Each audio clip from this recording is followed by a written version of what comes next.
I'm Chris Williams from Cyclone Fanatic and a proud Iowa State graduate from the class of 2007. No one shows up like Iowa State fans. And Cyclones support Cyclones on and off the field. Your gift can provide scholarships to students, fund groundbreaking research. We could even drum up opportunities for the marching band.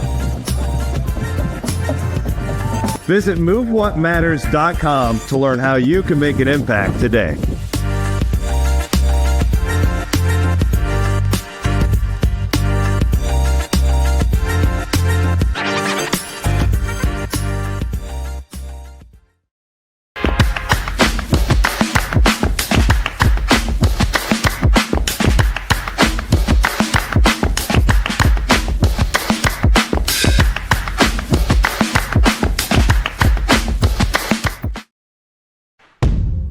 Chris Williams, Brent Bloom. From the Northwest Bank Studios, it's Williams and Bloom, presented by Mechdyne on the Cyclone Fanatic Podcast Network. What is up? Welcome to Williams and Bloom on a Wednesday. No Williams, no Bloom. You're stuck with us for the day. I'm Jake Brend, joined by the best sports writer in the state, Rob Gray. How's it going, Rob? You're too kind. You're too kind. You're the best video producer in the state, so we make a good team that way. Yeah, it is a good team. Mutual scratching here. By the way, the fact that it's not Williams and Bloom, and it's been kind of rotating. I know you were with Bloom last time. It's too, you're not old enough for this, but back in the day, like the old late night talk shows, they'd always have, the host like Johnny Carson or somebody would take a break and they'd have guest hosts all the time. So I feel like we're just kind of like this revolving door of guest hosts, and here we are back again. Yeah, I know that, I've always been a big Dan Patrick guy, and no offense to the guys who would fill in, but there's nothing worse than when I was younger. I'd turn on the radio, like, oh, that's not Dan Patrick. So yeah. Hopefully we're better than the Dan Patrick fill-ins for Williams and Bloom. They should be back Sunday and normal, like, throughout the season. I think normal rotation coming. I think all travel's done. Yeah, I think except for Ireland, right? So yeah, well, non-Iowa State related travel I think is done. So Williams and Bloom presented by Mechdyne will be back and running like normal on Sunday. I hope you can enjoy us just one last time, but maybe we'll get to hear a little bit more from us. That we'll maybe share those details a little bit down the road. But today we are brought to you by Mechdyne. Mechdyne has presented you Williams and Bloom for 5 years now. I remember when I was bored during COVID and Williams and Bloom started up this podcast, and it instantly became my favorite podcast, and it is still going today, mostly because of a combination of great Cyclone Fanatic subscribers and listeners, and also Mechdyne. Mechdyne hires Cyclones, and they are a great local company out of Marshalltown. Go and, if you're on the job search, go and give Mechdyne a try and see what works for you. Enabling discovery at Mechdyne. We've got a good show for you today. We're just going to bounce around a few different football topics. So we're going to start with some positional matchups of the Farmageddon. We'll talk about the QB availability that we had on Monday, talk a little bit about Tyler Miller and the offensive line, and then we'll talk road games as well. Let's start with the Farmageddon. Rob, are there any positional matchups when you think of this game that initially jump off the page? Well, one that I find intriguing is, K-State does not return a lot up front, and they've rebuilt with a bunch of transfers. I think they're good players. Look, the track records under Coach Chris Klieman speaks for itself. Waterloo's own Chris Klieman. So I think they'll be fine. But they also the secondary. This is what's so beyond the trenches, which are always interesting. I think the most interesting thing is the secondary that returns one guy with a lot of experience at VJ Payne, safety. They, like Iowa State did with receivers, they put 2 D-backs in the NFL. So how vulnerable will Kansas State be against the pass? And they weren't great against the pass last season either. They were top 25 against the run. Yeah, if you had to pick out a weakness for them last year, it was them defending the pass, which feels pretty unlike a K-State team. I usually just think of them as rock solid across the board on defense. It's interesting that you mentioned the trenches, because on one side of the ball, when Iowa State's on the field, I still think it's fair to say it's question mark when K-State's on the field, it's definitely question mark against question mark, because Iowa State's D-line it's the biggest question mark heading into the season for Iowa State. K-State, like you said, they lost a couple guys to the NFL. They bring in a couple portal pieces, but it is not your set in stone K-State offensive line that we're maybe used to. And then on the flip side, it's K-State's best unit against Iowa State's offensive line that we all know it has its troubles year in, year out. It's been really good against the pass, or against the pass rush under Ryan Clanton. But K-State, like they might not only have the best D-line in the conference, like it is among top 5, top 10 in the country level. So that is a really, really intriguing matchup on both sides of the field. Yeah, I mean, I'm really impressed with K-State's linebackers. Austin Romaine, I think it's Desmond Purnell. I mean, those guys are hugely important to that run defense, and also they can go out and cover people too. So that front 7 in particular, when you talk K-State, that's a daunting group. I think we came the closest since Breece Hall to seeing a consistently decent Iowa State run game last season. I don't think that's even debatable that came closest. Now there's still a bit of a gulf, and even with Breece, they had some games where they really couldn't get it going because the line was still very much a work in progress. I think this group has enough talent in depth to be able to not only match that output, but surpass it, I think. You'll get a huge test right away, just like you said. They've always got dudes up front, and then studs at linebacker, and who knows what in the secondary. It'll be interesting because I know Williams and Blum have talked about it. Does Iowa State become just a more physical team, run first again, because they can? Well, can they in this game? That's the critical piece, I guess. And if they can't, we know what Rocco can do, and then hinges on the tight end staying healthy. Ben Bramer, Gabe Burkle, and company, and who emerges as 1, 2, and 3 receivers. We know Xavier Townsend, Chase Sowell came in to replace Jalen Noel and Jaden Higgins, more or less. We've touched on Daniel Jackson, we've touched on Brent Eskelson, we've touched on Don Overby, Chase, a lot of guys in that mix. Eli Green, who we talked to the other day. So I think that's Iowa State's offense against Kansas State's defense is the most intriguing part of the game to me. Can the Cyclones do what they've done in recent years, which is really kind of take it to them? Yeah, I think the game plan shouldn't be to try and beat K-State at their game. I don't think it should be try and run the ball up the middle. I think it's the word that's overused in football, but it's complementary football. I think this is going to be an instance where the pass is going to have to help the run. And maybe it's not having 20 combined targets between Sowell and Townsend like there would be for Higgins and Knoll, but use Bramer, use Burkle, because even if you're bullish on the Iowa State offensive line or the staff is bullish on the Iowa State offensive line, I don't think it's going to be where they want it to be in week 0. Yes. And it hasn't really been where it's supposed to be in week 0 really at all in the Campbell era.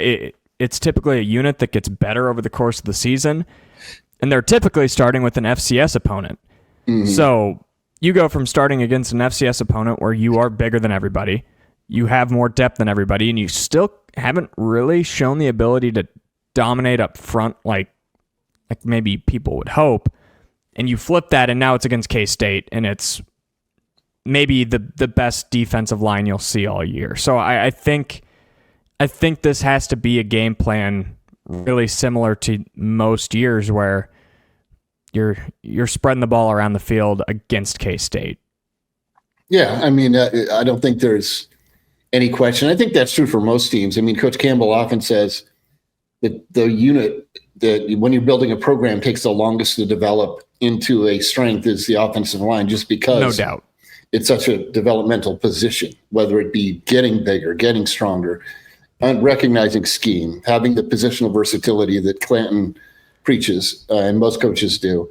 So I think, K-State will probably be looking at kind of the same way from their side of the ball. I mean, when you got a guy like Avery Johnson coming back who can run it at will, this is maybe a big Zach Lovett game. I mean, if he's going to be the primary spy too at linebacker. So there's going to be a lot of interesting wrinkles to this game.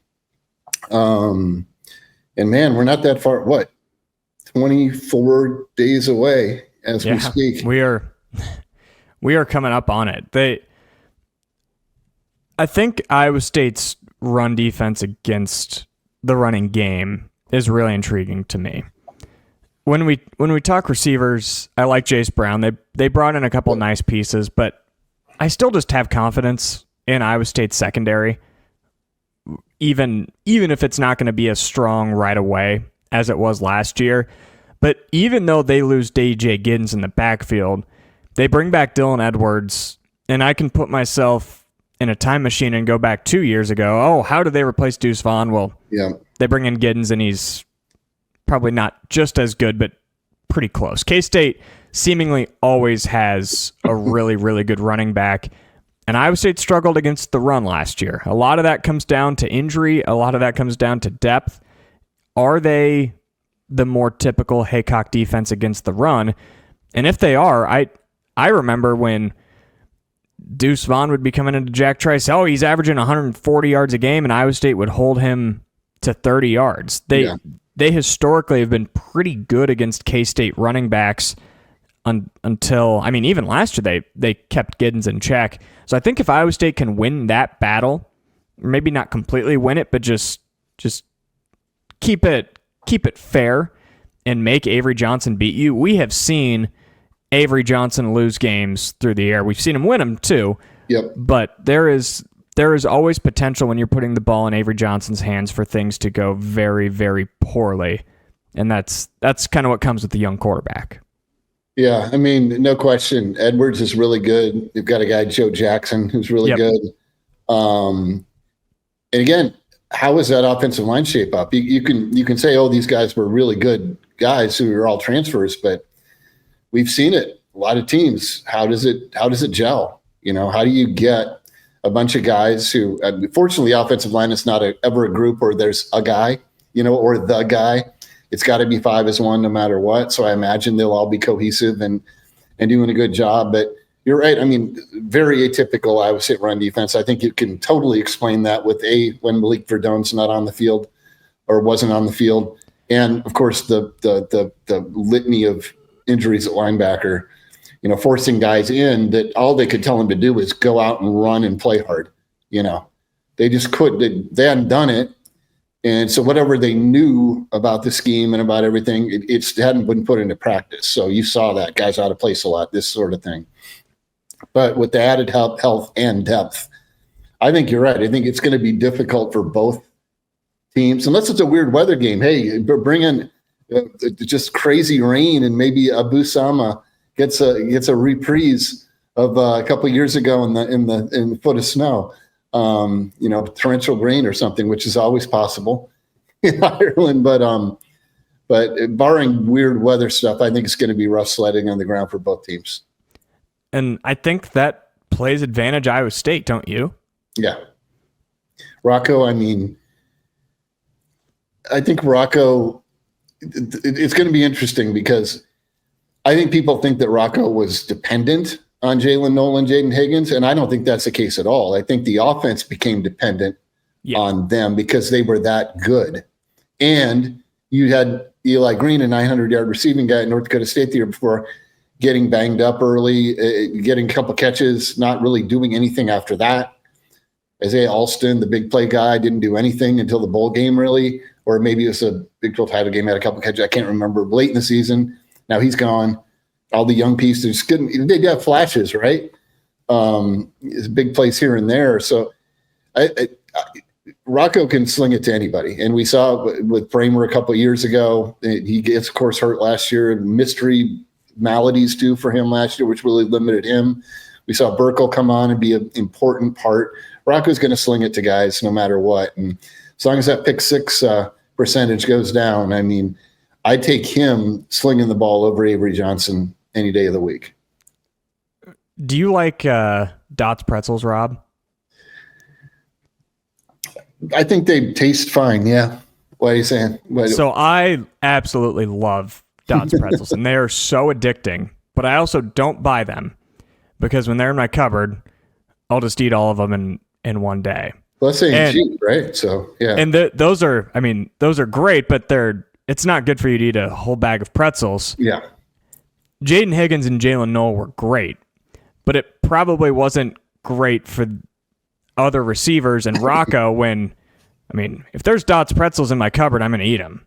If I have Jaden Higgins and Jalen Noel, Rocco's going to use them. And I think we will see maybe more guys develop 1 through 6. And that is not at all Higgins and Noel's fault. Like they got open, they caught the ball, they earned trust. And that's a little bit of what Noah Pauley was talking about on Monday.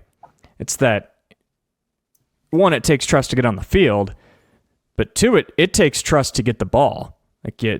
Just because you're on the field doesn't mean the ball is coming your way. We saw that last year. I couldn't tell you who the third receiver was on the field for a few games last year. I know Carson Brown emerged as that guy in November.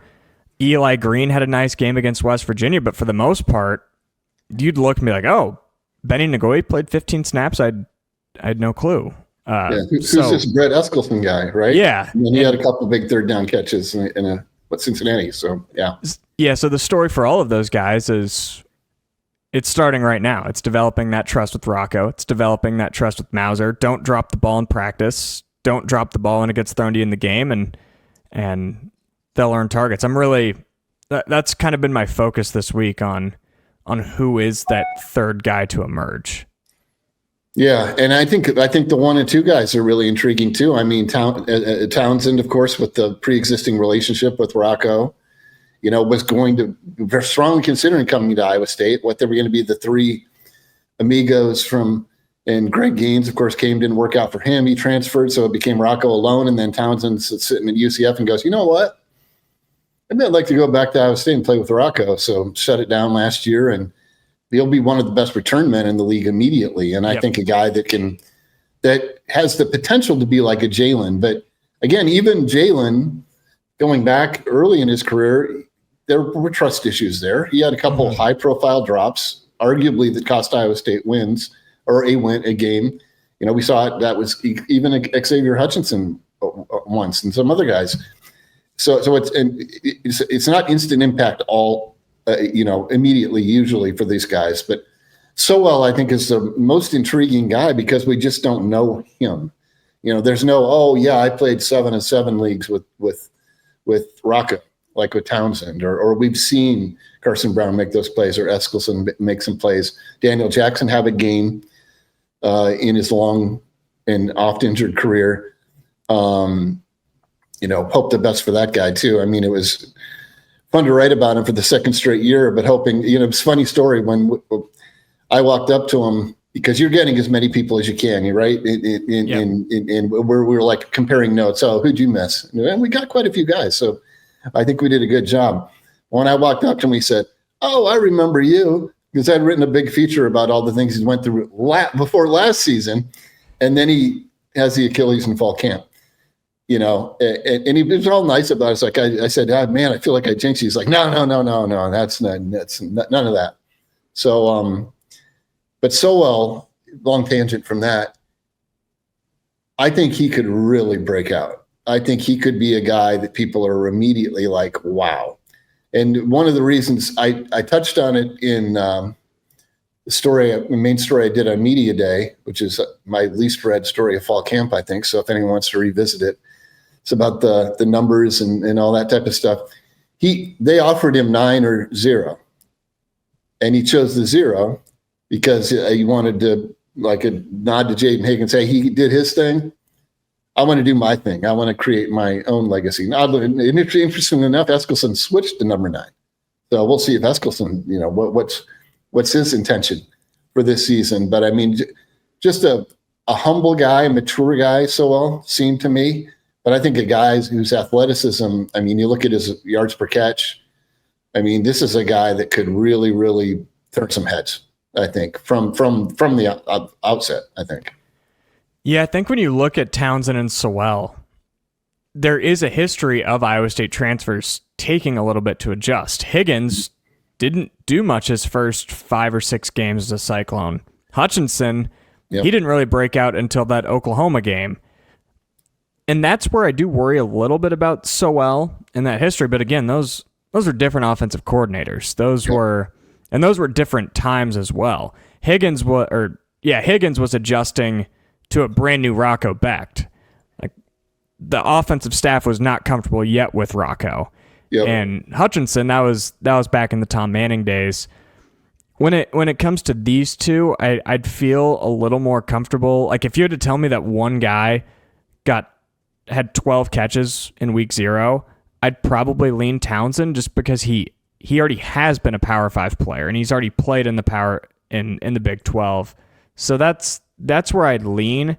But I do think it might be a little bit overplayed that it's going to be it's going to take a long time to get these guys adjusted, because I just think in this offense, while they're asked to do a lot, what they're asked to do isn't extremely complicated either. It's get open, and I think the staff, Rocco, those guys have faith in their ability to beat Big 12 defensive backs.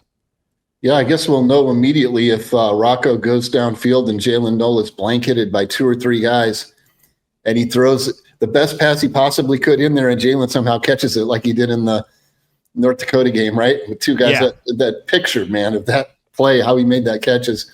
And you talk about trust, right? Mm-hmm. I have a feeling Matt Campbell's not going to let that happen to start this year. It was a big play in a Big 12 game. It was a big play. But I think the trust will be there. I think they built it very much in the offseason, and again with the pre-existing relationship with Townsend, and again, the guys who come back are guys that all have game. I mean, it's not like they haven't done anything in the past, whether it be in small sample size, whether it be a full season like Green in the past.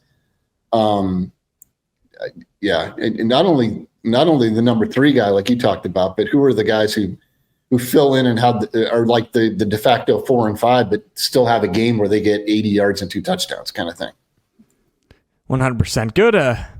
Good discussion there. Hope you guys are a little more up to date on what K-State brings to the table. We're here in the Northwest Bank Studios for Williams and Blum on a Wednesday.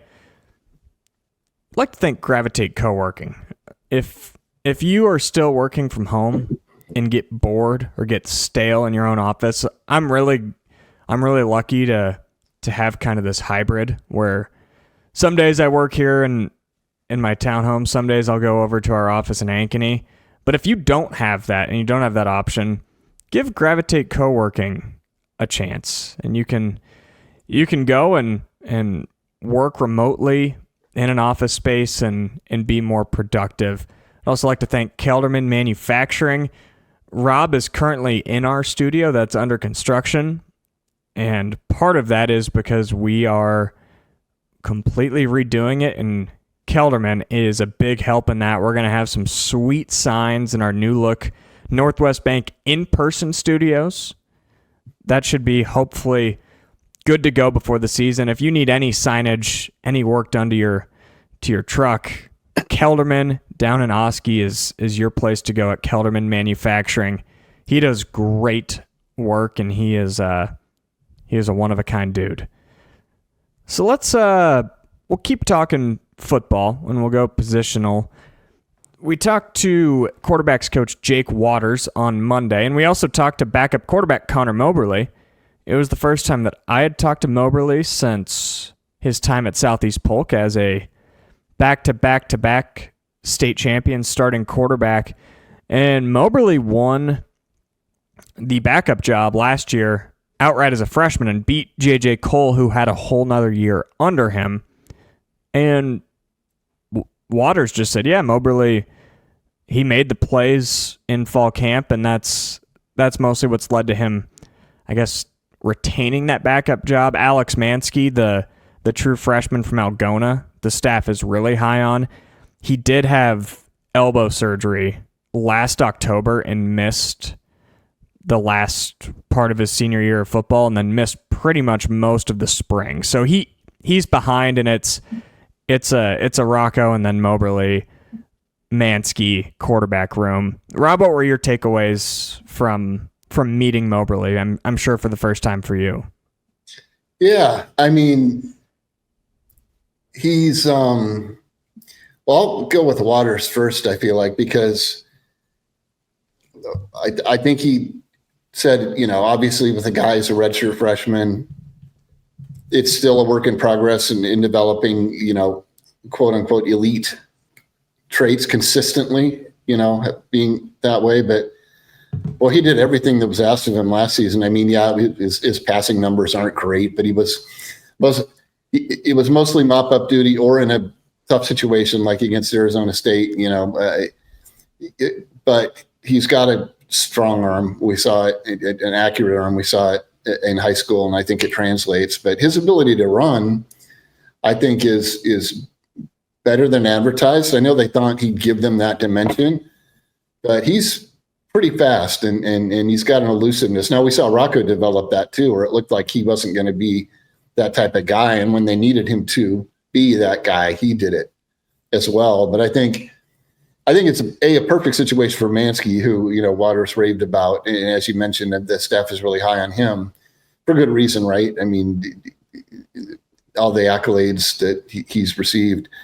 But the perfect situation for him in dealing with the injury, he can just soak in the playbook, the quote unquote culture, understanding that, hey, there's not going to be any pressure on me immediately, barring, disaster, I suppose.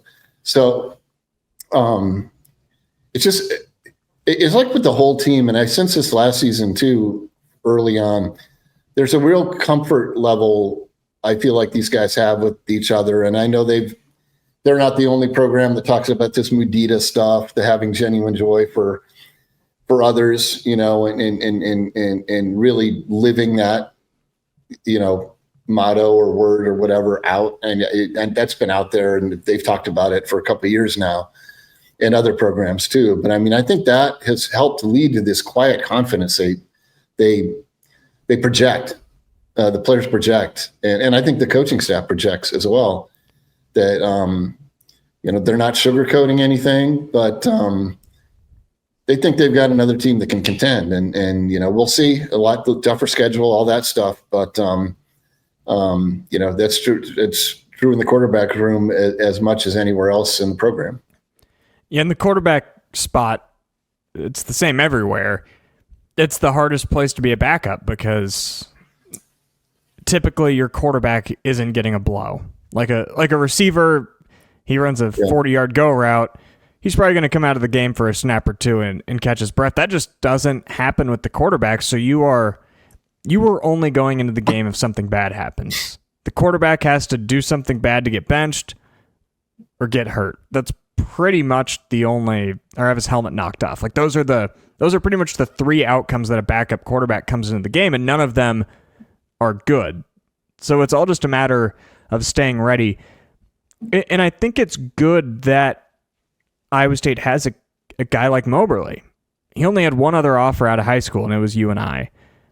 He wanted to be at Iowa State, and Iowa State wants him to be here. And I think that helps in a backup quarterback when you have a guy that, of course, wants to play. He's a competitor. He said that. but he's also content in a good spot learning behind Rocco and being a Cyclone. He's a lifelong fan who rushed the field in 2011. You asked him a funny question about stealing James White's gloves. He is in a spot where like he truly is here to do anything he can to help the team win because he's a lifelong fan, and I think that is an important trait to have in a backup quarterback. Yeah, I mean, a lot of times your backup can be a little bit delusional, right? I mean, I think, again, that not just that lifelong fandom, but as you said, not a ton of offers, wanted to be at Iowa State in a big way. Has looked at what Rocco has done and has observed how he goes about his business. It's like, well, I should be his back. I'm in a good spot that I am his backup at this point. And, sometimes you have guys, whatever stars, whatever their things are, maybe one guy comes in from Texas, one guy comes in from Florida, or California. They don't know each other. You know what I mean? There's no familiarity with the program. And the guy who's the backup's like, I could make a throw better than that. You know what I mean? No matter why are the coaches not giving me a chance to go and do that? And Mobley get his chances. I will say there are potential positives, blowouts, getting in a blowout. Which that's is, true. Well. But that's not option. positive for your on the field development though, because if you do throw the ball, it's more or less out of desperation. Like hand the ball off, let's get the game over with. Just to genuinely, the way he talked about it being surreal that he's just a part of the program. I mean, that's what you want. I mean, our good friend Colin Newell, of course, a great friend of the show and then another show. He was in that boat. I mean, maybe more than, as an Ames guy, but I mean, you'd see that there's not only a sense of joy being on the team and obviously Colin had a big impact as the guy snapping it to Brock Purdy for years, but anytime you can have guys like that in your program that can have an impact, you're happy about that. And when it's your backup quarterback, a guy that they all believe is capable, if Rocco does, knock on wood against that, but have to miss any extended time, which he never really has, except in the Arizona State game. And that wasn't that extended. I mean, remember how they kept saying no matter what the score was, Rocco was like, no, I'm going back in that game, kind of thing. I think 4 snaps is all. Yeah, but that's extended for him. Ideal guy to be in that spot for this team for sure. No, I completely agree. And then when it comes to Rocco, I just feel like there's nothing really else to learn about him. We asked Waters and it was the pretty typical, he's just mastering the offense like that. That's what he's been working on, the little things as a quarterback, being a leader. I just think at this point I'm ready to get to the season before I talk about Rocco anymore, because I think we've really said it all. And he's the quarterback. He's a very available guy and has been pretty honest with us. And I think that we've pretty much shared everything that we possibly can when it comes to Rocco. That's why I was glad they brought us Moberly, because I just don't know how much else there is to learn about the guy until we see another real game on the field. Yeah, and I think the only thing we'll learn is can he be a little bit more efficient? Yeah, right. I mean, and that's the thing. Cut down the pick sixes. Not all of them were his fault. Some of them you have to try to make a play too. I mean, and all that. But I mean, he's made all the throws. The arm talent is.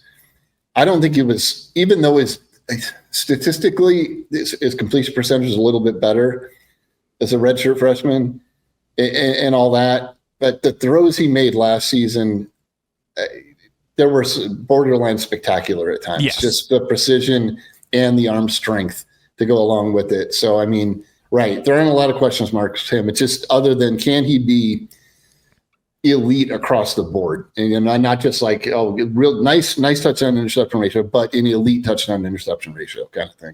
Yeah, his biggest problem last year, aside from the pick sixes, and maybe this was a good thing, but his misses were like bad misses. Oh yeah. the 8-yard out routes, he was sailing those by 10 yards, and that's probably a good thing because otherwise it might get thick. Yeah. If you miss 3 yards to the right, that's a pick six. So that's where it's the more consistent throws. But you're right, the level, like the throw that he made in the KU game on that first drive to Jalen Knoll, incredible. His playmaking is up there with the best in the Big 12 in the country, and I'm just ready to get there. I'm ready to see it. That's what I'm very excited to see, is because Purdy, kind of the same thing. Purdy's worst year at Iowa State was probably his sophomore year. I think sophomore slumps are a real thing. And then Purdy, no doubt, came out with his best year as a junior. I'm excited to see what Rocco does now with 2 full seasons as the starter under his belt. Yeah, and I mean, I don't think we can stress enough how hugely important and beneficial it's going to be to this offense to have a healthy Ben Bramer out there. Oh, totally. I mean, again, we saw it. Freshman All-American. He's making plays, downfield.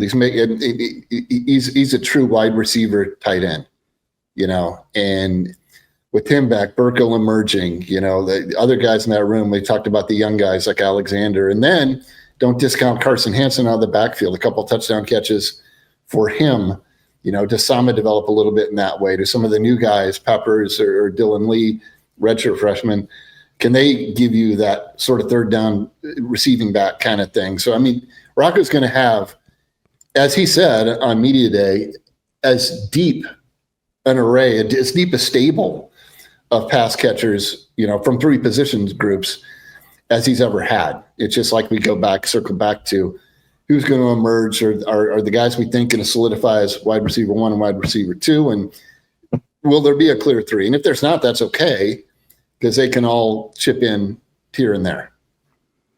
Awesome. Well, we already touched on the offensive line, but I know you wanted to talk a little bit more in depth on Tyler Miller. A pretty cool story that he's already, 24 years old? He's up there in age, and he's got 2 kids, a wife, a house, and I thought the best quote of Matt Campbell's Media Day press conference was, when Tyler Miller opens his mouth, every single person in the locker room listens, because they just view him in a different light than they do any other player, because he is different than any other player. He's a lot closer to an NFL offensive lineman from a lifestyle standpoint than he is to an 18-year-old freshman coming into the program. Yeah, no doubt. And I'm not totally sure if they're married yet. They might be engaged, but I'm just throwing that out there.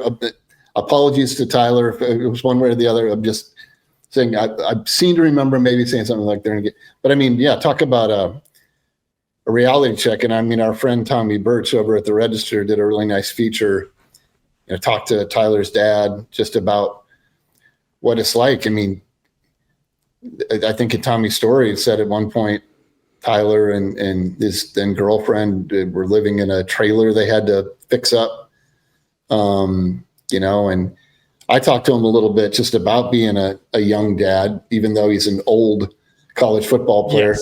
Yes. And, just the whole thing of, you got a newborn now. I mean, what's it like? You're in fall camp. I mean, when are you on wake up at 3 a.m. and pull out the bottle duty or stop the crying? And I think he joked, he said, I'm a pretty heavy sleeper, so I don't have to do it all the time and all that. But, certainly a level of maturity, and obviously a maturity within this program too, and which you alluded to with Campbell's comment. I mean, can't remember the exact number, but certainly the most consecutive starts was 38 is off the top of my head, but I that might be wrong.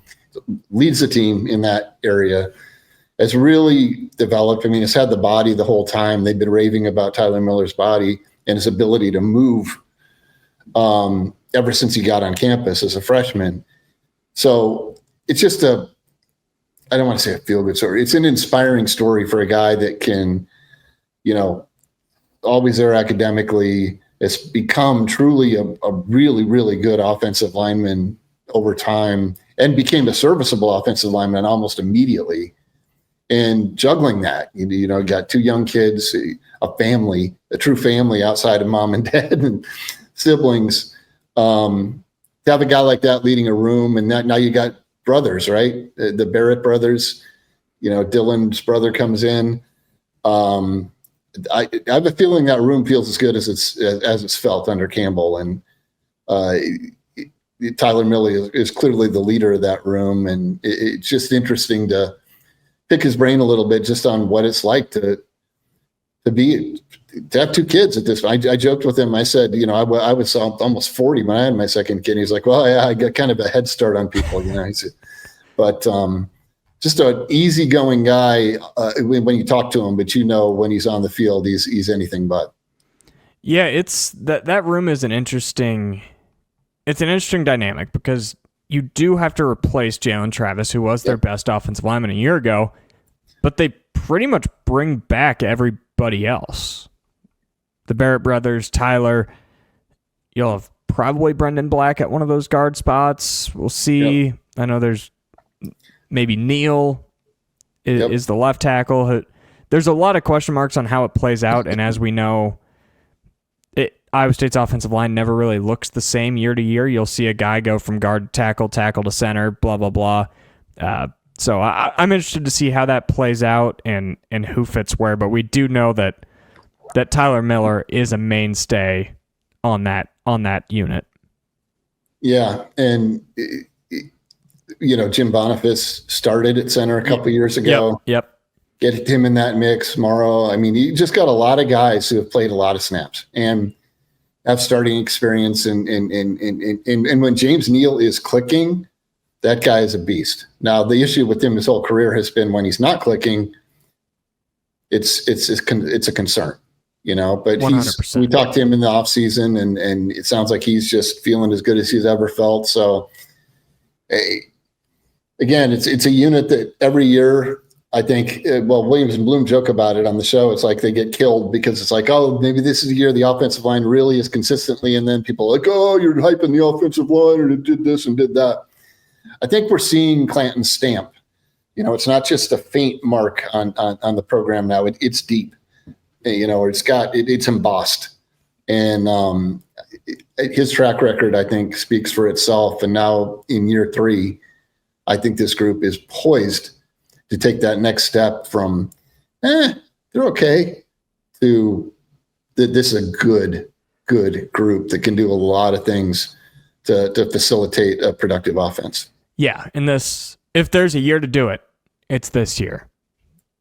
And yeah, no doubt. Year 3 is supposed to be like that. That's typically when a coach takes over, when a coordinator takes over. Year 3 is usually supposed to be the big jump, and we saw flashes of it last year. It wasn't completely sustained. This is the year to do it, and I guess we will find out over the course of the season. We're gonna close with this. Rob, what road game? We'll exclude Dublin. That doesn't count because that's just so novel, and it's not a Big 12 road trip. Aside from that, when you think of the Iowa State schedule, which road trip would you want to make the most? Yeah. I've got to say Colorado. I know Williams and Blum, the last time they were together as the duo, you know, they talked about how much fun they think they're going to have in Jonesboro, Arkansas. I'm more of a mountains guy. I'm more of a scenery guy. Boulder's a cool town. It's been a while, obviously. It's always a tough game because even though it's only a mile high, it's not like you're, you know, in the Himalayas or the Andes or something, but it still the altitude has an impact. And where it fits on the schedule, you know, right around the midway point, there are only back-to-back road games with Cincinnati the week before. From a competitive standpoint, I think it's going to be a hugely important game. And from a selfish standpoint, if I do end up going, which I think probably will, is just a beautiful place to see a college football game. So that's what That's what I'm looking at. I don't know if it's the most important. TCU might be. I mean, Kansas State might be, even though it's the road game played in Dublin, Ireland. Or any others might be based on what the record is at that point. But that just, I think, in terms of fun, in terms of I'm excited to go there, that's Colorado for me. Yeah, it's a clear number one. I didn't even have to think about it when you sent the text.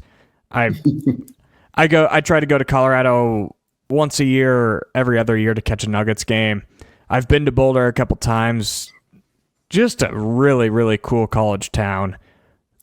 And I could never live there because it's so expensive, but I do want to see a college football game there, especially this year because with Deion Sanders' health scare, we don't know how long he'll be in the Big 12. We don't know how long he'll be at Colorado if he's going to try and maybe move up in the ranks. So I want to go see a game there where it's a sold out crowd. Yep. You can see the mountains from the stadium. But if I had to choose a second, I'd probably go Cincinnati, just because I've never been there, and I've heard their stadium is pretty unique and old. So I think I'd rather just experience that than experience Fort Worth, or I'd say Stillwater in a different year. But I don't think that's going to be a very vibrant stadium in Week 12. Yeah, and Jonesboro, I feel, will only be interesting if somehow the Cyclones are struggling. You know what I mean? Yeah. If they're 1-2 going into the game. Yeah, and in Arkansas State, a team that came on after Iowa State obviously crushed them last season. I don't know. From hearing, again, Williams and Bloom, just there, sounds like that place has a rowdy vibe. So it might be an interesting place to be, but where it falls on the schedule, it's just like, boy, it doesn't feel great. I understand the reasons why. Of course, they're doing a home and home with them, but it just maybe it'll be a lot of fun. I know a lot of fans will go there, right? So we'll see what happens. But can't beat Boulder, can't beat the mountains, and going to be a really interesting game in Cincinnati the week prior too. So I mean, maybe we'll be hitting up both. Well, also, the talk that why is Iowa State playing on the road at a Group of 5 team? I agree. I wish it wouldn't happen, but they aren't the only ones. I think there's 5 other Big 12 schools that are doing it this year. Like this is a Big 12 thing. This is a revenue thing. Yep. More so than it is Iowa State's broke. Iowa State is falling behind, because I'm pretty sure Utah is playing on the road against a Group of 5 team. I'll fact check myself right now, but it is, they play at Wyoming. So it's not just an Iowa State thing. I know people will turn on their TVs and be like, "Oh, why is a Big 12 team playing?" Saving money. That it's a cost cutting thing, and they should be able to pull it out regardless of home or away. Iowa State should be able to walk into Jonesboro and win that game. Yeah, no doubt. And again, I mean, those buy games are getting so expensive now. And as we've seen over the course of several years, boy, when you lose one of those, which can happen. Yeah. I mean, we saw it happen in Michigan back in the day. It's happened to Iowa State, of course. I mean, Wisconsin, I mean, even if they're just close games, the fan base is just up in arms, kind of thing. So you can save upwards of $1 million, or sometimes near $2 million, by doing a home and home with those guys. I mean, that's the wise thing, especially with the settlement, the $20.5 million annually looming and all that stuff. Drivable for people, long drive, but like Cincinnati, I think probably distance wise, I'm not mad at it. We saw Oklahoma State do it with Tulsa. I'm sure maybe that's an ongoing thing. I don't know, but I mean, it is what it is, as Jamie Pollard frequently says, and many people. All right. Well, good show. Yeah, great being with you, Jake. We've got another availability tomorrow, and we are talking to Hank Poteet, right? Yeah. No. Tomorrow's Rashid and Cratch. Okay, that's right. Linebackers. Yeah. So we will get to talk to Ike Eziagu, Tamatoa McDonough, and linebacker Cale Brazina. So look for all of that great stuff right here on Cyclone Fanatic, whether you're reading Rob's stuff on CycloneFanatic.com, checking out my report on YouTube, Spotify, however you support Cyclone Fanatic. Thank you for doing that. Be sure to like, subscribe to our YouTube channel, and just keep following along. Thanks to Mechdyne for presenting Williams and Blum on a Wednesday.